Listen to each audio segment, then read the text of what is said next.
Hello students, this is Vishal and you're watching the third lecture of your chapter Life Processes, Science NCERT Standard 10th. So let's get started with this topic. As you can see, topic मैंने लिखा है respiration. तो पिछले videos में हमने देखा how to eat, that means nutrition, कि nutrition आपको लेना कैसे है, what do you mean by nutrition, what are the constituents of nutrition. And then we saw in the second part digestion, है ना, कि अब खाना खा तो लिया, पचेगा कैसे. So the whole mechanism and what are the benefits of good healthy diet and how to digest the food, what is the mechanism, the pathway of the digestion starting from the mouth to the anus, ठीक है, जहाँ पे large intestine का digestion ख़त्म होता है absorption वगैरह होके. अब हमने खाना डाइजेस्ट कर लिया, इसका मतलब जो भी कॉम्प्लेक्स सब्सटेंस था उसको सिंपल में ब्रेक डाउन हो चुका है. अब उसको एब्जॉर्ब करने की बारी. तो ब्लड में वो एब्जॉर्ब तो हो जाएगा, लेकिन एनर्जी डिराइव कैसे करेंगे. So for that thing, that to know how to absorb that energy from the food, that process is called respiration. तो इस वीडियो में बेसिकली हम लोग बात करेंगे इन टॉपिक्स की. डेफिनेशन ऑफ द रेस्पिरेशन, पहले मैं आपको ये बताऊंगा कि what is the difference between breathing and respiration, क्योंकि ब्रीथिंग एंड रेस्पिरेशन को बहुत लोग सेम समझ लेते हैं ना, but they are totally different thing. बहुत छोटा सा डिफरेंस है, but yes they are different, right. Definition के बाद we will do the introduction part of respiration, that what is the basic idea of respiration, कहाँ होता है, कैसे होता है वगैरह. Then third is types of respiration. Generally two types होते हैं, एरोबिक एंड एनएरोबिक. बट तीसरा जो टाइप है रेस्पिरेशन का, टाइप नहीं बोलूँगा, कंडीशन है वो. एक होता है ऑक्सीजन है तो एरोबिक, नहीं है तो एनएरोबिक. अगर ऑक्सीजन कम है, लैकिंग कर रहा है, देखो ये कंडीशन तो आई नहीं ना, एक है एक नहीं है, present absent. But what do you mean by that kind of respiration when the oxygen is lacking, ठीक है. जब ऑक्सीजन लैक कर रहा है वो वाला भी आएगा इसमें. Then the mechanism of respiration, जो पूरा पाथवे है कि कहाँ से सांस लेना स्टार्ट किया, एयर कैसे अंदर एंटर हुआ, कैसे एनर्जी डिराइव होगा, ग्लूकोज कैसे टूटने वाला है, वो हम डिस्कस करेंगे मैकेनिज्म में. Then will see the respiration in organisms like plants and in animals. Animals के अंदर जनरली हम लोग देखेंगे human beings, the social animals. Alright, तो बने रहिए इस वीडियो में अंत तक मेरे साथ to find out what is respiration. So here is the definition of respiration. Respiration किसे कहते हैं? The process of obtaining energy, ठीक है. अब वो ऑब्टेनिंग एनर्जी कैसे होगा? तो ब्रेकिंग डाउन ऑफ पार्टिकल्स, यानी ब्रेकिंग डाउन ऑफ, वो जो पार्टिकल है वो पार्टिकल कौन सा है? तो ग्लूकोज. जैसा कि आपने पढ़ा था डाइजेशन में कि पूरा खाना डाइजेस्ट होने के बाद क्या बन जाता है? ग्लूकोज के फॉर्म में स्टोर रहेगा हमारे बॉडी में, ठीक है. अब वो स्टोर्ड रिजर्वॉयर में नहीं चला गया, उसको यूज़ करना है, ठीक है. जो ब्लड में एब्जॉर्ब हुआ है, we need to use it. तो उसको यूज़ करने के लिए जो ब्रेकिंग डाउन ऑफ ग्लूकोज होगा और फिर उसमें से जो एनर्जी डिराइव होगी, that process is called respiration. अब रेस्पिरेशन अलग अलग टाइप के होते हैं. For example, some of the organisms use oxygen, ठीक है, use oxygen to break down this glucose, यानी ग्लूकोज को तोड़ने के लिए कुछ तो एनर्जी चाहिए. तो वो एनर्जी को लाने के लिए लाइक वी हैव ऑक्सीजन, ठीक है, तो ऑक्सीजन से ही वो ब्रेक डाउन होने वाला है, ये अपने को पता है. तो कुछ ऑर्गेनिज्म ऑक्सीजन यूज़ करेंगे और ऑक्सीजन को यूज़ करके they will transfer this glucose. ये जो ग्लूकोज है आपका, दैट इज़ C6H12O6, है ना, ग्लूकोज, ग्लूकॉन डी, नींबू पानी वगैरह, ठीक है. तो उसमें जो ग्लूकोज होता है दैट इज C6H12O6. अब ग्लूकोज को अपने को ब्रेक डाउन करना है, तो ब्रेक डाउन होगा in the presence of O2 if, ये एक कंडीशन है, ठीक है. So if the glucose breaks down in the presence of O2 into pyruvate, और पायरूविक एसिड भी बोलते हैं, ठीक है. Pyruvate, this is a 3 carbon molecule. Glucose में कितने कार्बन है? C6, 6 कार्बन है. उसको तोड़ दिया 3 कार्बन में. अब स्टोकियोमेट्री सेट करो ज़रा, बैलेंस हो रहा है नहीं हो रहा.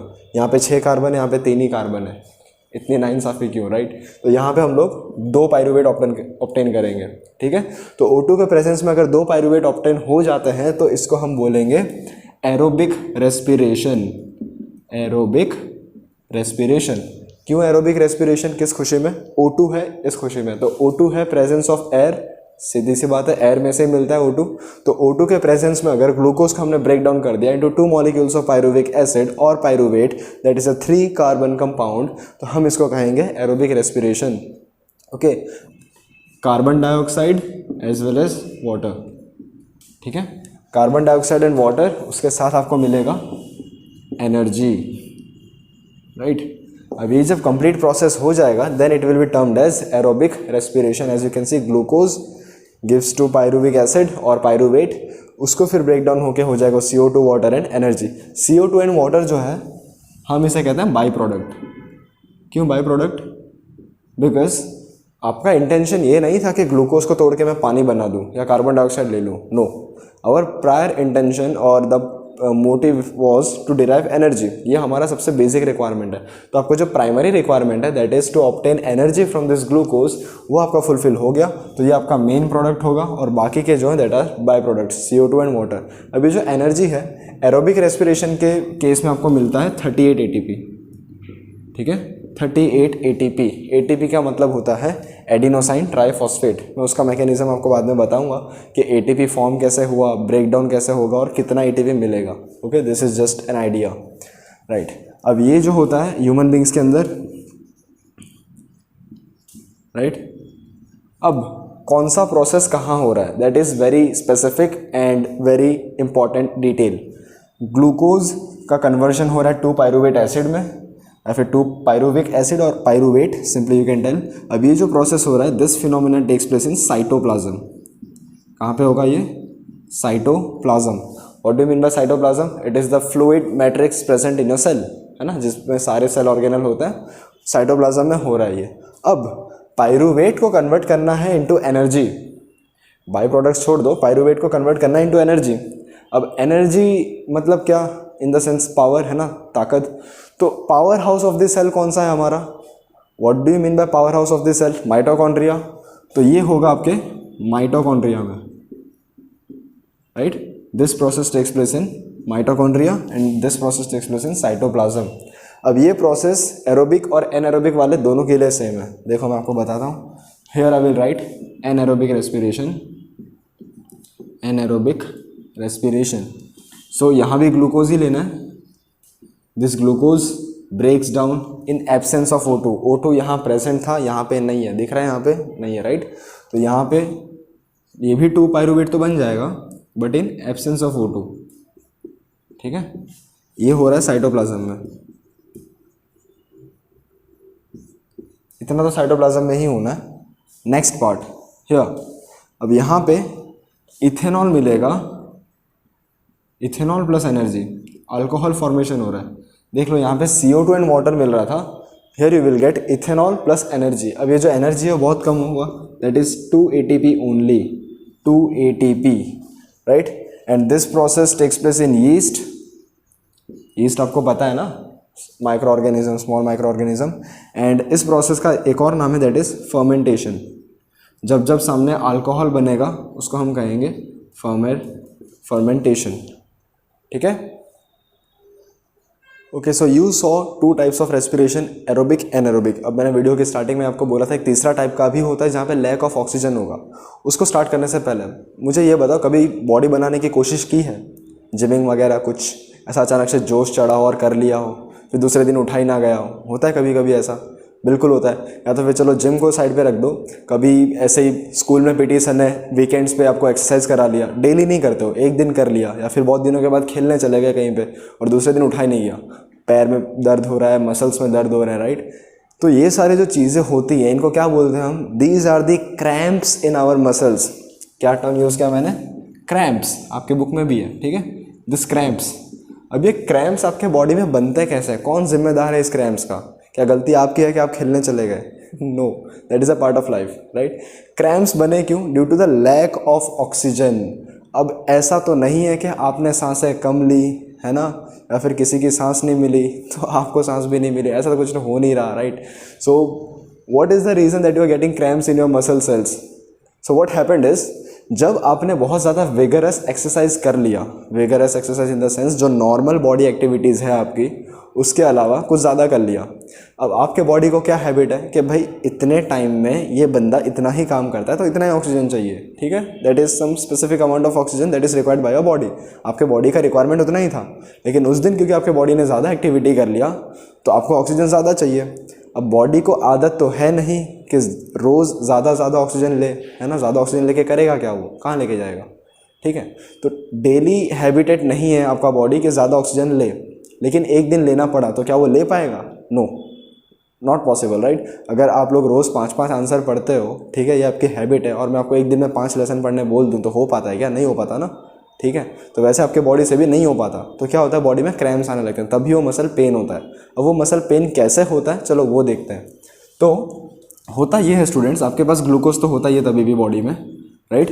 ग्लूकोज इज देयर, ग्लूकोज बन भी जाता है इंटू 2 पायरुविक एसिड और जनरली वी राइट 2 पायरुवेट, ये भी हो गया। इतना हुआ साइटोप्लाज्म में, ठीक है। अब दिक्कत कहाँ आएगी, बनना चाहिए पायरुवेट से एनर्जी, आपको मिलना चाहिए था CO2 वाटर और एनर्जी, लेकिन मिला क्या, लैक्टिक एसिड, राइट। तो यहाँ आपको मिल जाता है लैक्टिक एसिड। चाहिए क्या था, एनर्जी, मिला क्या, लैक्टिक एसिड। क्यों ये हुआ, इसीलिए because here lack of oxygen was there.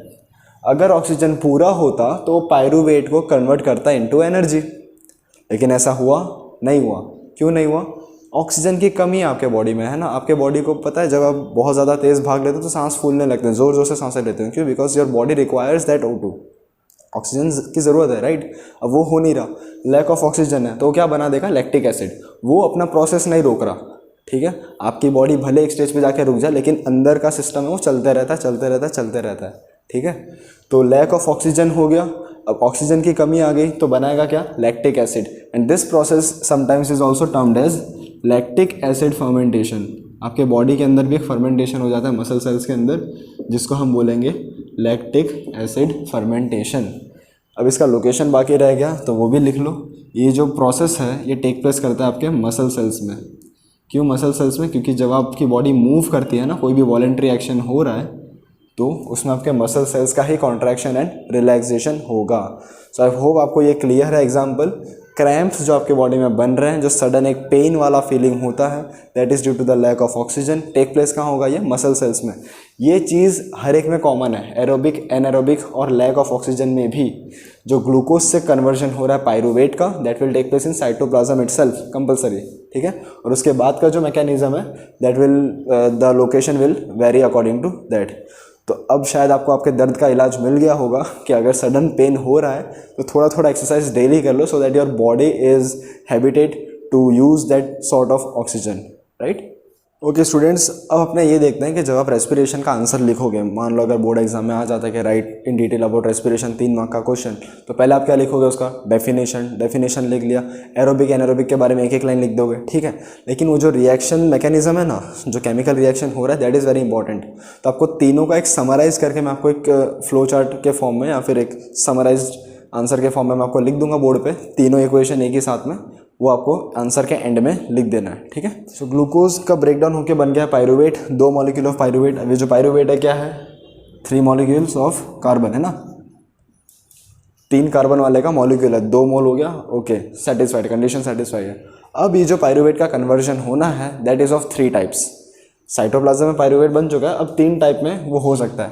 पहला वाला देखते हैं, अगर ऑक्सीजन है ही नहीं, है ना, बिल्कुल नहीं है, कतई ऑक्सीजन खत्म हो चुका है, कुछ भी नहीं है, तो क्या होगा यहाँ पे, एब्सेंस ऑफ ऑक्सीजन, ओके।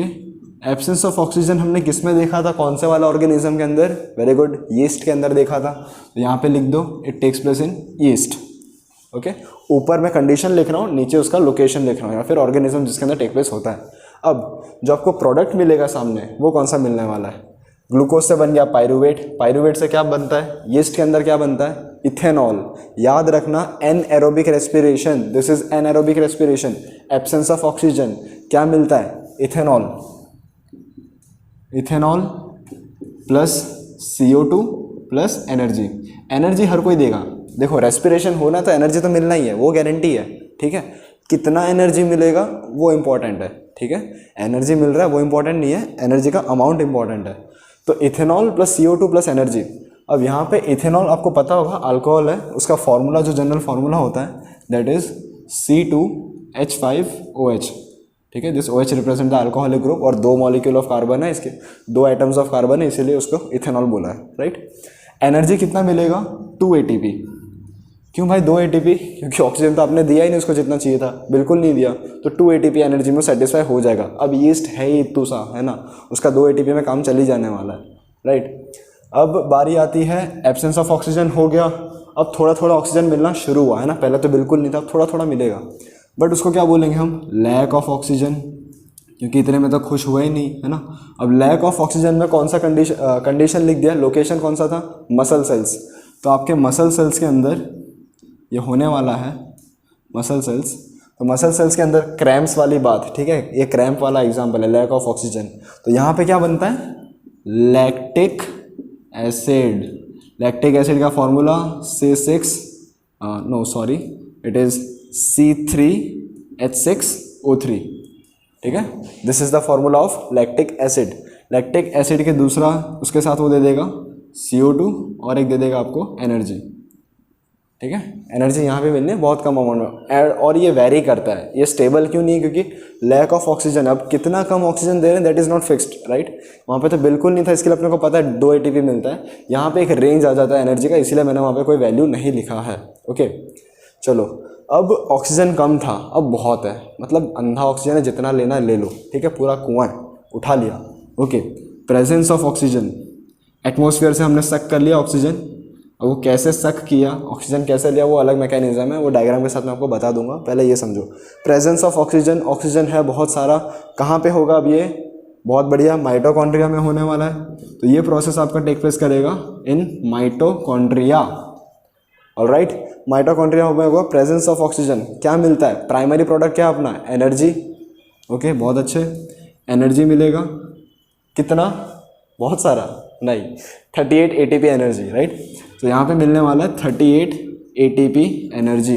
अब इसके साथ साथ बाय प्रोडक्ट क्या था आपका, CO2 एंड वाटर। CO2 को आप एक्सहेल करके बाहर निकाल देते हो एंड वाटर तो आपके बॉडी में चले जाने वाला है, ठीक है, तो यहाँ पे 38 ATP एनर्जी मिला। अब मैंने ऊपर से लेकर नीचे तक एनर्जी एनर्जी एनर्जी की बात की, ATP को समझो वो क्या है, what do you mean bye ATP। ATP का फुल फॉर्म होता है adenosine triphosphate. Okay, this is your ATP। अब ये बना कैसे, ट्राइफॉस्फेट मतलब क्या, 3 फॉस्फेट के मॉलिक्यूल्स है ना, फॉस्फोरस का जो फॉस्फेट आयन के फॉर्म में होगा 3 होगा इसमें। अब ATP को अगर तोड़ा जाए ना, चलो मैं आपको बोल रहा हूँ कि एनर्जी ATP के फॉर्म में मिलेगा, वो ATP का करोगे क्या, है ना, तो उसमें से जो एनर्जी मिलने वाला है that will be in the form of, ये जो ATP है ये ब्रेक डाउन हो जाएगा into ADP plus phosphate, adenosine diphosphate और एक फॉस्फेट, ऐसे करके इसमें से एनर्जी रिलीज होता है, और ये जो एनर्जी रिलीज हुआ इसमें से वो आपका बॉडी लेगा, एक्सेप्ट करेगा उस एनर्जी को, ठीक है, उस एनर्जी को यूज़ करके ही आपके जो बॉडी के फंक्शंस है वो कैरी आउट होने वाले हैं, राइट। तो this ATP is considered as, ये जो ATP है हम इसको एनर्जी करेंसी ऑफ सेल भी कहते हैं, एनर्जी करेंसी ऑफ सेल, यानी सेल के अंदर जितना भी काम होने वाला है all of that is going to be this ATP, यानी जितना भी यूज़ करोगे आप ATP का ही यूज़ करने वाले हो, ठीक है। अब देखो सीधी सी बात समझो, एक एग्जांपल देता हूँ, अगर आपको इलेक्ट्रिसिटी चलाना है, ठीक है, इलेक्ट्रिसिटी से जो भी आप यूज़ करते हो, टीवी ऑन करना है या फिर बाइक चलानी है तो फ्यूल चाहिए उसके लिए, तो कुछ ना कुछ तो आप सोर्स ऑफ एनर्जी लेते हो ना, राइट, चलना इसे ही कहते हैं ना, आप कुछ दोगे तो आपको आपका काम मिलेगा, ठीक है। तो वैसे ही आपका बॉडी में भी क्या क्या प्रोड्यूस हो रहा है, प्रोटीन्स बनते हैं सेल्स में, है ना, फिर सेल डिवीजन के टाइम पे एनर्जी चाहिए होता है, राइट, विटामिन्स मिनरल्स का यूसेज होगा, आप जो इतना सारा काम करते हो उसके लिए जो कॉन्ट्रैक्शन एंड रिलैक्सेशन होता है उसके ऊपर भी एनर्जी खर्च होती है, तो ये जो सारा एनर्जी है वो कौन देगा, कौन उसकी फंडिंग कर रहा है, ATP, adenosine triphosphate, it is the energy currency of your body, ठीक है।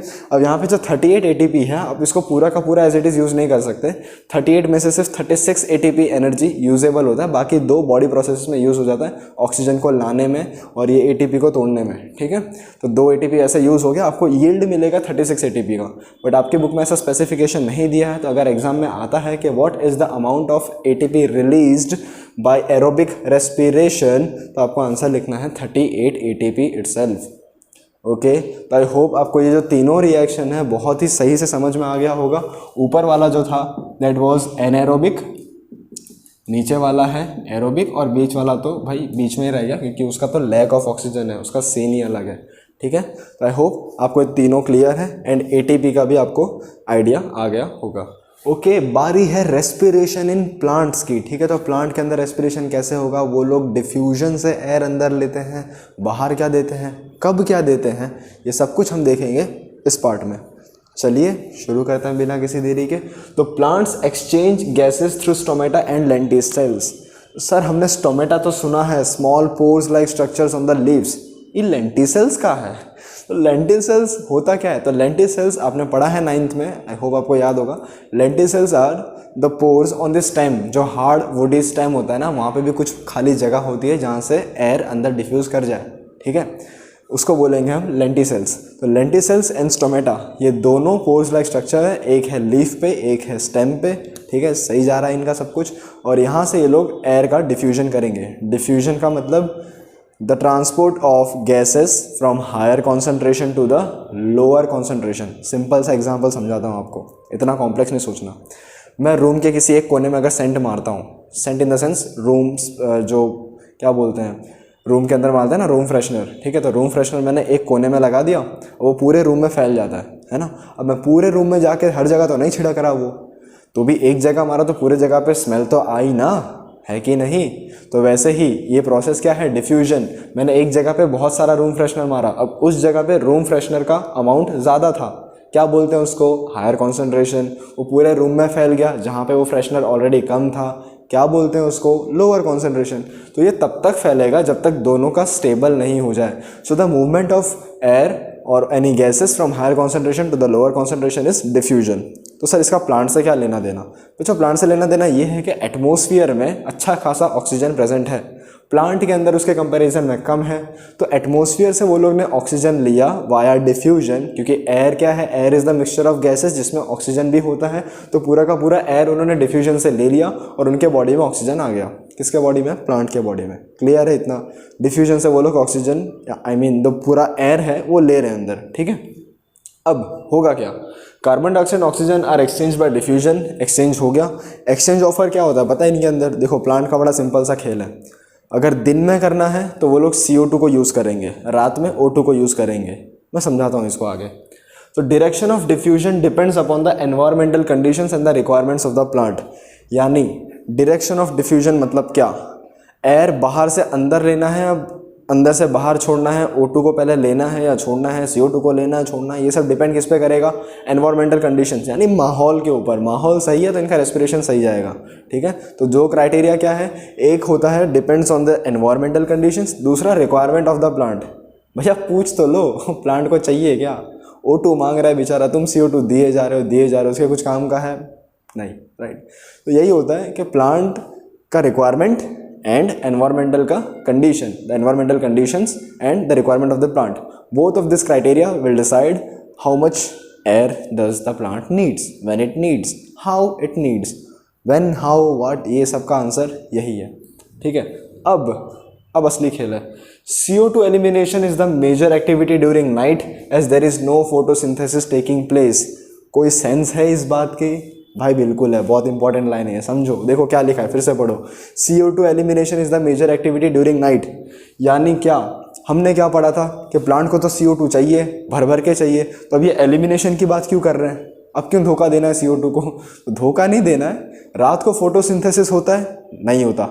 फोटोसिंथेसिस में प्रोड्यूस क्या होता है, what do you mean by photosynthesis, the process of obtaining energy using sunlight, CO2, water.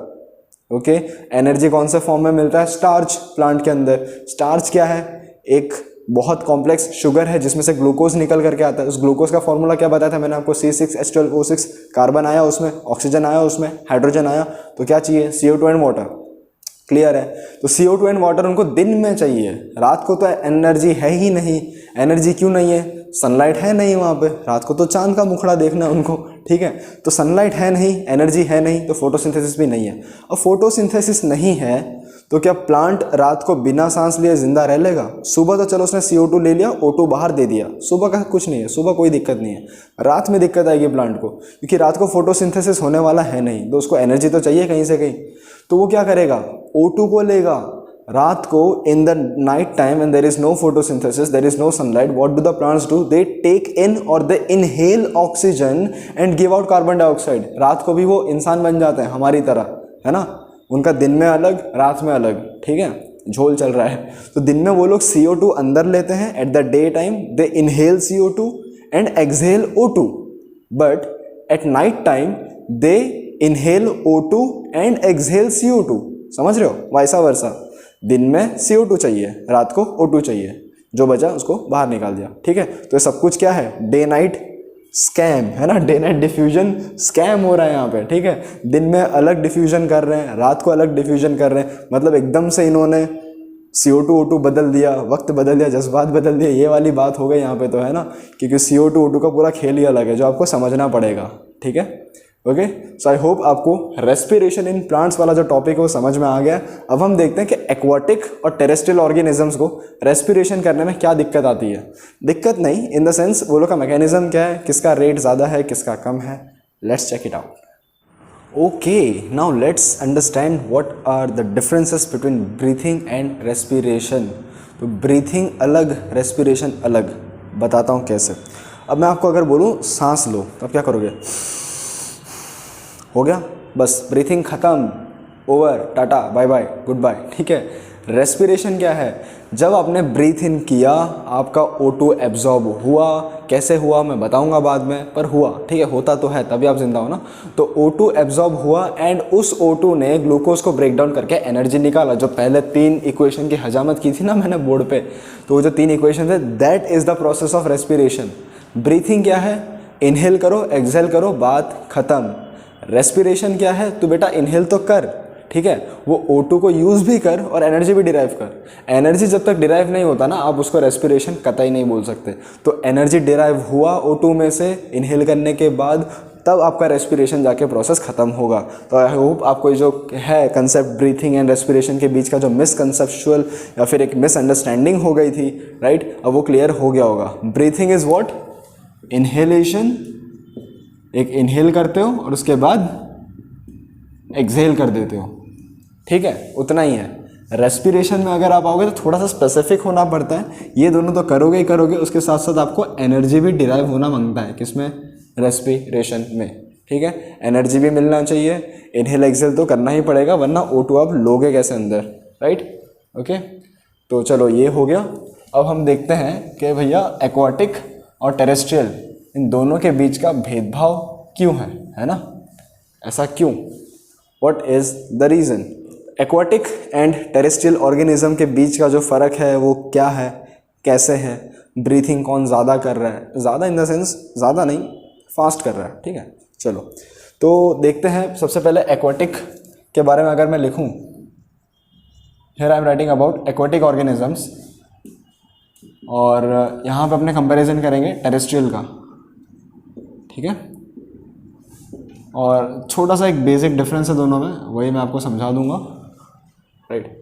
Aquatic organism जो है, they will use the oxygen dissolved in the water. Got it, क्या बोला मैंने, रिपीट करो बच्चों, they will use the oxygen which is dissolved in water. देखो पहली बात कि ऑक्सीजन इजीली सॉल्युबल नहीं होता पानी में, ठीक है, तो जितना मिला उनको उतना ऑक्सीजन लेना पड़ेगा, ठीक है। तो oxygen which is dissolved in the water, they will use that. और यहाँ पे they will use oxygen which is present in the atmosphere, oxygen present in atmosphere, ठीक है। एटमोसफियर क्या है भाई, क्या है आपका सराउंडिंग, जो भी ऊपर जो भी हवा चल रही है ना, वो सारा एटमोसफियर ही तो है, ठीक है। तो aquatic organism will use the dissolved water, I mean the oxygen which is dissolved in the water, and they will use oxygen present in the atmosphere। अब मुझे ये बताओ, ऑक्सीजन का solubility पानी में कम है तो ऑक्सीजन भी कम ही होगा। ऑक्सीजन एटमोसफेयर में बहुत ज़्यादा है तो यहाँ पे ऑक्सीजन भी ज़्यादा होगा, ठीक है। अब मुझे एक बात बताओ कि अगर मैं मान लो एक पिज़्ज़ा रख रहा हूँ जिसमें 6 स्लाइस है, ठीक है, अब उसको खाने वाले 2 जन, तो वो लोग आराम से खाएंगे ना, एक को 3 मिलेगा, दूसरे को भी 3 मिलेगा, तो अमाउंट ऑफ पिज़्ज़ा भी ज़्यादा है, खाने का टाइम भी ज़्यादा है।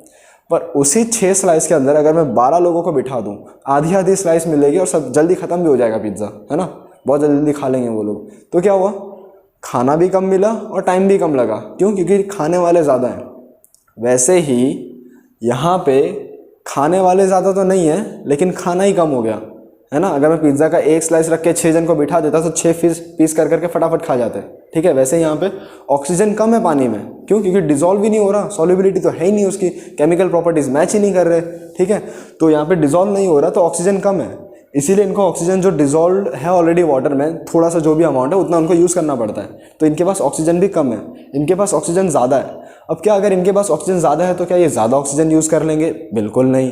क्या इनके पास कम ऑक्सीजन तो ये लोग काम चला लेंगे? बिल्कुल नहीं। दोनों के दोनों धीट हैं, तो ये करेंगे क्या?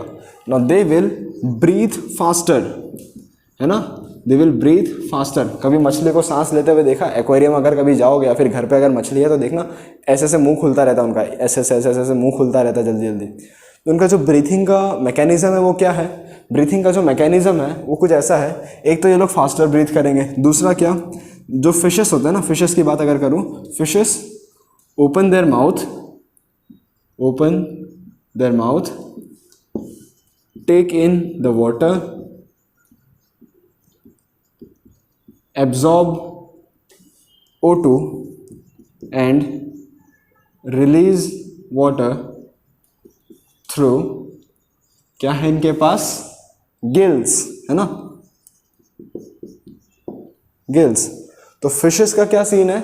उनके पास, उनको पता है कि भाई अपने पास ऑक्सीजन कम है, ठीक है, लेकिन अपने ले सकते हैं, इतना भी कम नहीं कि अपने जिंदा ही नहीं बचेंगे, लेना आना चाहिए खाली। वो लोग लेंगे कैसे? माउथ ओपन किया, पानी बॉडी के अंदर जाएगा, है ना, तो पानी बॉडी के अंदर गया, बॉडी के अंदर जाने के बाद उनका जो ब्लड वेसल्स है, गिल्स के पास प्रेजेंट होते हैं उनके ब्लड वेसल्स, उन्होंने O2 को ट्रैप कर लिया, O2 मिल गया पानी में से। अब बाकी का पानी क्या? कचरा है। अपने लिए पानी इंपॉर्टेंट है ना, वो तो पानी में रह रहे हैं, उनके लिए कोई नई बात तो है नहीं। तो पानी अब निकाल लिया उन लोगों ने, ठीक है, O2 लेके निकाल दिया, और O2 जो है वो बाहर, O2 अंदर रह गया ब्लड में, और पानी जो है गिल्स में से बाहर आ गया। कैसे बाहर आएगा? फोर्स होगा वहाँ पे, मतलब एक फोर्स होगा जो पुश करेगा पानी को गिल्स में से बाहर निकलने के लिए। तो मछली जल की रानी है, जीवन उसका पानी है। एक्चुअली जीवन उसका पानी नहीं है, जीवन उसका O2 है बेचारा। लेकिन क्योंकि इनके जो रेस्पिरेटरी ऑर्गन्स है ना वो गिल्स हैं, ठीक है, gills are the respiratory organs for fishes. अभी जो गिल्स हैं इनकी कैपेसिटी यही होती है कि ये पानी में से ऑक्सीजन निकाल सके। हमारे नॉस्ट्रल्स की कैपेसिटी क्या है? हम क्या करते हैं? वी टेरेस्ट्रियल ऑर्गेनिजम्स एयर में से O2 को लेते हैं, ये लोग पानी में से O2 को लेते हैं। इसीलिए ये हवा में जब आते हैं ना, जब ये एयर में अगर इनको पानी के बाहर लेगा तो मर क्यों जाते हैं तड़प तड़प के? क्योंकि ऑक्सीजन नहीं मिलता। ऐसा नहीं है कि पानी नहीं मिलता, समझ रहे हो ना मेरी बात? H2O इनको नहीं चाहिए, उसमें से जो एलिमेंटल O2 वाला कंपाउंड है ना वो इनको निकालना होता है बस। अब जो टेरेस्ट्रियल ऑर्गेनिज्म है they breathe at slow rate as compare to aquatic, है ना, as compare to aquatic organism. क्यों? क्योंकि यहाँ पे तो भाई जो आपका O2 है वो तो एटमॉस्फेयर में है, राइट। अब एटमॉस्फेयर से O2 लेने में कितना टाइम लगेगा? बस ऐसे सांस ले लो और मिल जाता है O2। अब ये लोग कैसे इनहेल करेंगे? They inhale through nostrils, then the air is passed to lungs में जाता है, ठीक है। एयर कहाँ पे गया? लंग्स में। Here O2 is absorbed and CO2 is excelled. अभी इतना सिंपल है नहीं जितना मैंने लिख दिया, है ना। दिखता है ये बहुत सिंपल टाइप का, लेकिन है, समझ गए ना आप, ठीक है। उतना सिंपल है नहीं ये, ठीक है। अभी ये जो कॉम्प्लेक्स प्रोसेस है वो मैं आपको डायग्रामेटिकली बहुत अच्छे से एक्सप्लेन कर दूंगा, बट पहले आप ये देख लीजिए कि एक्वाटिक और टेरेस्ट्रियल का जो डिफरेंस है कि आपको समझ में आ गया है, क्या रीज़न थे कि ये लोग जल्दी जल्दी ब्रीथ कर रहे थे, ये लोग स्लो ब्रीथ कर रहे हैं, ठीक है। सारा खेल ऑक्सीजन के अमाउंट का है और रेस्पिरेटरी ऑर्गन्स का है। अब रेस्पिरेटरी ऑर्गन्स होते हैं कैसे, उनका स्ट्रक्चर भी तो देखना पड़ेगा ना आपको, स्ट्रक्चर एंड लोकेशन, ठीक है। फंक्शन मैं आपको बता दूंगा, पहले देखते हैं स्ट्रक्चर एंड लोकेशन क्या है। वो बोर्ड पे लिखने की जरूरत है नहीं, I am telling you orally, you just copy it, ठीक है। तो structure of this respiratory organ is very delicate, fine and delicate structure. Delicate मतलब सॉफ्ट, है ना, बहुत नाजुक कली है ना, बहुत सेंसिटिव है, बहुत जल्दी उसको हार्म हो सकता है, डैमेज हो सकता है। तो डैमेज हो जाएगा, इसीलिए ऐसे डेलिकेट स्ट्रक्चर्स को कहाँ रखा गया है? बॉडी के अंदर, है ना। तो बॉडी के अंदर रखा गया उनको ताकि उसको प्रोटेक्शन मिले। तो हमारा जो लंग्स है, जो नोस्ट्रिल्स हैं, उसके ऊपर कार्टिलेजिनस फ्लैप का जो कवरिंग है, ये सारा क्या उसका प्रोटेक्शन मैनेजमेंट है, तो उसको पूरा प्रोटेक्शन मिलेगा, ठीक है। और बॉडी के अंदर रहेगा तो बाहर को एक्सपोजर भी नहीं होना उसको, ठीक है, तो बीमारी से दूर भी रहने वाला है वो, राइट। तो all this reasons are reasonable, मतलब ये जो भी रीजंस हैं ये सारे सही है कि उसका स्ट्रक्चर एंड लोकेशन जो भी है एकदम परफेक्ट है, ठीक है। So this was all about the breathing mechanism in aquatic and terrestrial and what are the respiratory organs. हमारे अंदर लंग्स और नोज़ हैं, क्योंकि नोज से हम लोग ब्रीथ करते हैं, इनहेल एक्सेल दोनों। लंग्स के अंदर कुछ चीज़ें हैं जो उनको ट्रैप करती है O2 को और CO2 को जाने देती है। अब वो क्या चीज़ें हैं, let's check it out. Time हो गया है क्लाइमैक्स का, ठीक है। क्लाइमैक्स में we are going to see the respiration in humans, यानी हम इंसानों के अंदर रेस्पिरेशन आखिर होता कैसे है, ठीक है। तो ये है एक सज्जन जो सांस ले रहे हैं अभी, ठीक है। तो will see what all things are happening with him, ठीक है। तो अब ये टेरेस्ट्रियल ऑर्गेनिज्म है, सिंपल सी बात आपको दिख ही रहा है। तो टेरेस्ट्रियल ऑर्गेनिज्म कैसे इनहेल करते हैं भाई, एटमॉस्फेयर में से जो ऑक्सीजन का अमाउंट होता है उसको इनहेल करेंगे, ठीक है। तो he will inhale the oxygen और the general air from the atmosphere. तो एयर को इन्होंने इनहेल किया, कैसे इनहेल करेंगे, नोज़ और माउथ, दो ऑप्शन है इनके पास, लेकिन we will prefer nose always. मतलब हम मोस्टली तो यही कोशिश करते हैं कि नाक से सांस लें। क्यों, उसका रीज़न देखो, बिकॉज द नज़ाल पैसेज मतलब क्या होता है, नज़ाल और nasal passage, what ever you call it you like. तो नेज़ल पैसेज जो होता है उसके अंदर तीन चीज़ प्रेजेंट होती है। What are those, nostrils, mucus, hairs. Nostrils मतलब ये जो जनरली आपका जो पाथवे है जो अंदर जाएगा, दैट इज़ नॉस्ट्रल, ठीक है। अब म्यूकस मतलब क्या, स्टिकी सा फ्लूइड रिलीज होता है। देखो जब आपको सर्दी कफ होती है, ठीक है, तो मान लो एक बच्चा है, बच्चे ने मम्मी की बात नहीं सुनी, उसने खा लिया आइसक्रीम, हो जाएगी उसको सर्दी, राइट। तो बच्चे ने आइसक्रीम खा लिया, सर्दी हो गई, तो कुछ एक फ्लूइड निकलता है ना नाक में से, गंदा सा स्टिकी सा, ठीक है। तो जो फ्लूइड होता है उसमें क्या होता है, म्यूकस और बाकी का कचरा। तो जो म्यूकस होता है वो कचरे को ट्रैप करके रखता है, ठीक है। तो म्यूकस ने कचरे को ट्रैप कर लिया। अब हेयर्स क्या करते हैं, म्यूकस कचरे को ट्रैप करेगा कैसे, जब वो कचरा रुकेगा, उसको रोकेगा कौन, हेयर्स, है ना। तो आपके नाक के अंदर छोटे छोटे बाल होते हैं, इसमें गंदे वाली कोई बात नहीं कि ये सर कैसी बात कर रहे हैं, म्यूकस है, ये है वो है, जो है सो है, पढ़ना तो पड़ेगा, है ना। तो mucus and hairs both of this will help to trap the waste from outside, ठीक है। या तो फिर आप सीधा मास्क पहन लो, अब वो नहीं करना तो आपके पास तो है मैकेनिज्म, राइट। तो अब दूसरा है माउथ कैविटी। माउथ कैविटी कब, जब आपका नोज़ इनसफिशिएंट हो, क्योंकि देखो नोज़ के जो छोटे छोटे होल्स होते हैं, अगर आप अपने माउथ को ओपन करोगे और दोनों नोज़ के होल्स को कंपेयर करोगे तो क्या बड़ा होगा, माउथ का होल, सीधी सी बात है। तो माउथ से हम लोग एयर लेने लगते हैं, बट हम लोग नोज़ को इसीलिए प्रेफर करते हैं क्योंकि नोज़ के अंदर म्यूकस और हेयर्स प्रेजेंट है, where as in mouth there is no hairs, there is no mucus और there is no mechanism to stop the dust at all. अगर आपका पूरा का पूरा खाना अंदर जा रहा है तो डस्ट को आप क्या ही कर लोगे, मतलब how are you going to stop that, right. तो ये भी ठीक है कि आप माउथ से मत लो और नोज से एयर ब्रीथ इन कर लो, राइट। चलो आगे बढ़ते हैं। अब आपने हवा अंदर ले लिया है, वो जाएगा कैसे अंदर, व्हाट इज़ द पाथवे। तो फर्स्ट ऑफ ऑल यहाँ पे आएगा आपका फेरिंग्स हियर, उसके बाद आता है लैरिंग्स। लैरिंग्स इज व्हाट, वॉइस बॉक्स, जहाँ से आपकी आवाज़ निकलती है, वाइब्रेशंस होते हैं, दैट इज वॉइस बॉक्स। लैरिंग्स के बाद का खेल देखो, दिस इज ट्रकिया। ये जो पूरा ऐसा लाइन दिख रहा है, गोल गोल गोल गोल गोल गोल, है ना, छोटे छोटे मोमोज को एक के ऊपर एक रख दिया ऐसा दिख रहा है, राइट। तो दैट इज ट्रकिया। ट्रकिया में क्या होता है, उसको विंड पाइप बोलते हैं। जैसे फूड पाइप है आपका ईसोफेगस, है ना, वैसे विंड पाइप क्या है, ट्रकिया। तो ट्रकिया के अंदर से हवा अंदर जाता है, कहाँ जाता है, लंग्स में। तो अब ये ट्रकिया जो है that is very soft and delicate part, जैसा कि मैं स्टार्टिंग से बोल रहा हूँ कि सॉफ्ट एंड डेलिकेट पार्ट है, उनको अंदर छुपा के रखना पड़ता है, ठीक है। बाहर रखोगे तो कुछ ना कुछ डेंजर है उसको।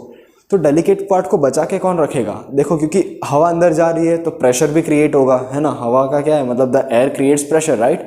तो air will create the pressure, क्योंकि आप इनहेल ही क्यों कर रहे हो, because the pressure outside your body in the atmosphere is higher and your body's pressure is lower. अब बॉडी का प्रेशर कम है तो बाहर के प्रेशर से वो एयर आपके बॉडी में जा रहा है ना। इनहेल करो तो प्रेशर तो फील होता है ना, किया इनहेल तो प्रेशर आपके बॉडी में बढ़ रहा है, फिर आपके सराउंडिंग में कम हो गया तो फिर से प्रेशर का ग्रेडियंट बदल जाएगा और फिर से आप प्रेशर अप्लाई करके हवा बाहर छोड़ोगे। सारा खेल प्रेशर ग्रेडियंट का है, ठीक है। तो आपने प्रेशर से अंदर लिया, अब वो प्रेशर अगर ज़्यादा हो गया और आपका विंड पाइप जो है कोलैप्स हो गया तो क्या करोगे। Okay, so rings of cartilage will prevent the collapsation of this trachea. तो आपका ट्रकिया बच गया, है ना। एयर के प्रेशर के क्रिएट होने से कुछ भी आपका कोलैप्स नहीं हुआ। अब जो हवा है वो आगे बढ़ेगी, है ना, आगे बढ़ना तो पड़ेगा ही। So here the air will move on and it will divide into two parts. कहाँ, लंग्स में जाएगा। दो लंग्स होते हैं ना, देखो ये पूरा स्ट्रक्चर है एंड ये पूरा structure, these are what, lungs. अब लंग्स भी एक डेलिकेट पार्ट है, उसको कौन बचा के रखेगा, so the ribs.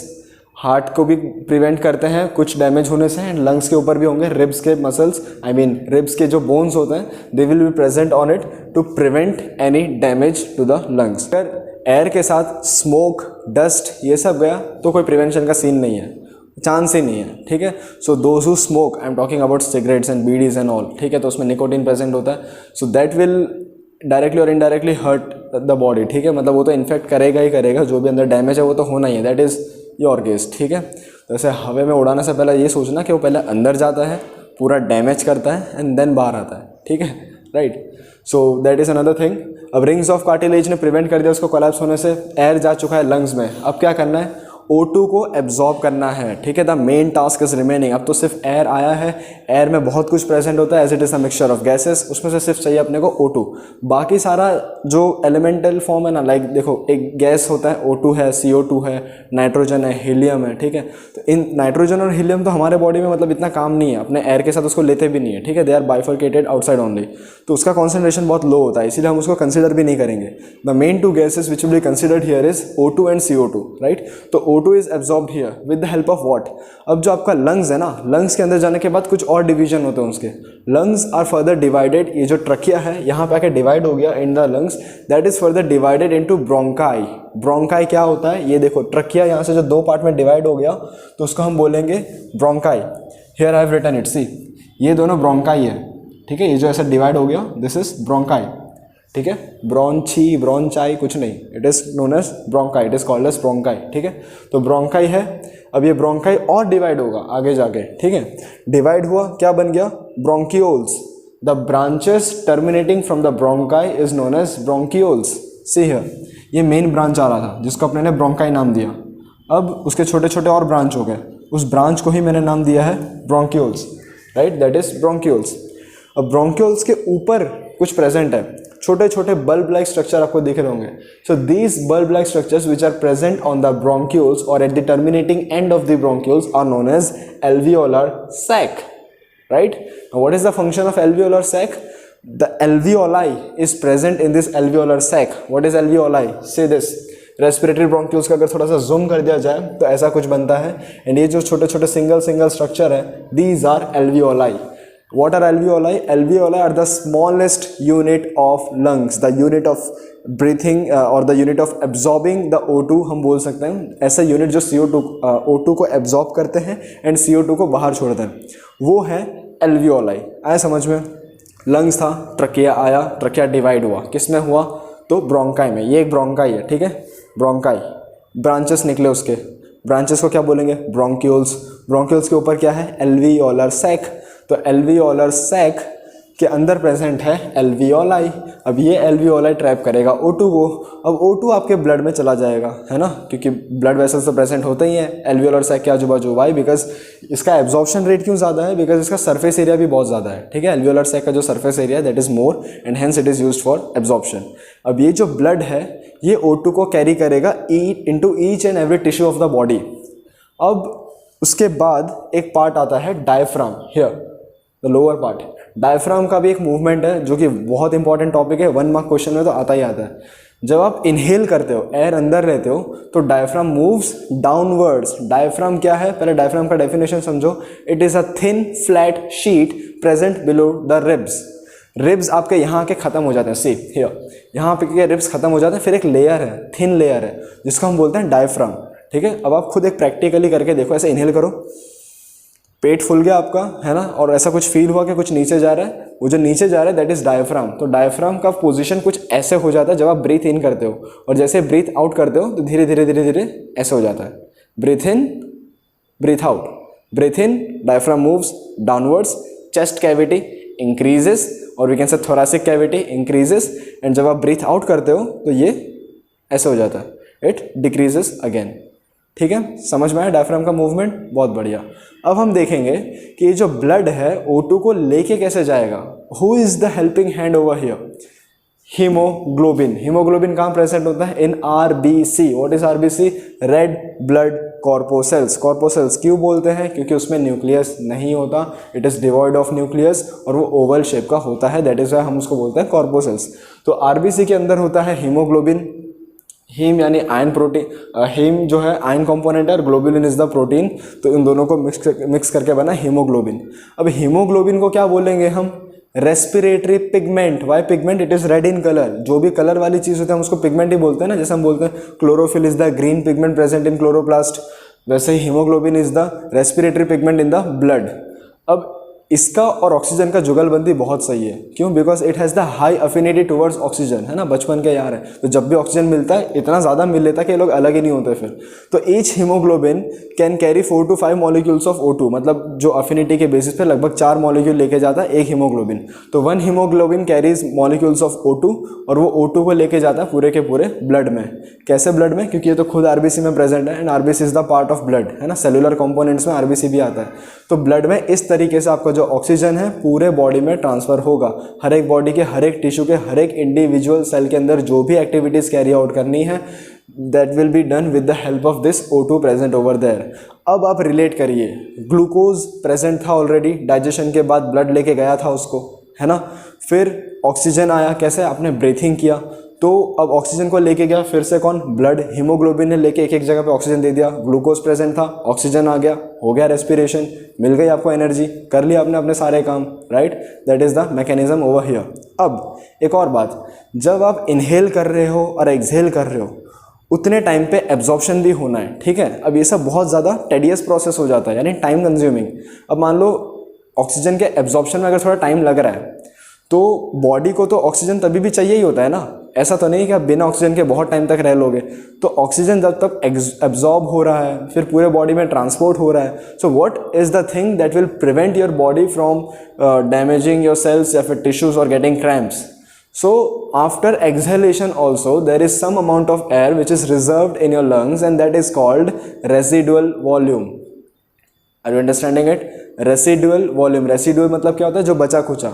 So there is some amount of residual volume present in your lungs even after forceful exhalation. यानी आप बहुत जोर से भी सांस अगर छोड़ दोगे फिर भी कुछ अमाउंट ऑफ एयर अंदर रह जाता है, वो जानबूझ के रखता है लंग्स अपने पास। क्यों? बिकॉज अगर दूसरे साइकिल में कुछ गड़बड़ हुआ या फिर स्लो हो गया तो उतने टाइम के ऑक्सीजन लेने में, कार्बन डाइऑक्साइड को बाहर छोड़ने में और ऑक्सीजन को एब्जॉर्ब करने में जो टाइम जाएगा उतने टाइम के लिए they can use that residual volume amount of oxygen. Got it? So after forceful exhalation there is some amount of oxygen left in your body, that is called residual volume, right? Now there are some facts over here. Alveolar surface is 80 metre square, यानी आपके अंदर जितना भी alveoli है अगर उसको बाहर निकाल के फैला दिया जाए तो 80 मीटर स्क्वायर की जगह उतना एरिया पूरा कवर कर लेगा, राइट? सोचो आपके बॉडी में कितना कुछ है। Then it would take 3 years for a molecule of oxygen to get out to our toes from lungs if Hb is absent. Hb means hemoglobin, यानी आपके बॉडी में अगर हीमोग्लोबिन है ही नहीं, वी डोंट हैव हीमोग्लोबिन, तो oxygen का जो क्या बोलते हैं डिजॉल्विंग पावर है आपके ब्लड में बहुत कम है, वो जल्दी सॉल्युबल होता ही नहीं है। उसको ब्लड से दुश्मन नहीं है, दोस्ती किससे? सिर्फ हीमोग्लोबिन से। अगर हीमोग्लोबिन नहीं है तो ऑक्सीजन इतने धीरे धीरे धीरे धीरे जाएगा कि आपके लंग्स से लेकर, okay, from your lungs to reaching the toes, right, it would take 3 years. And you can't even survive without 3 or 4 minutes, you will start to suffocate, right?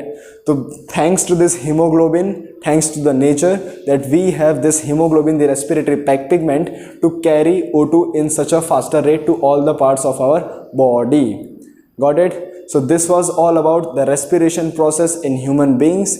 I hope you haven't suffocated after watching this video.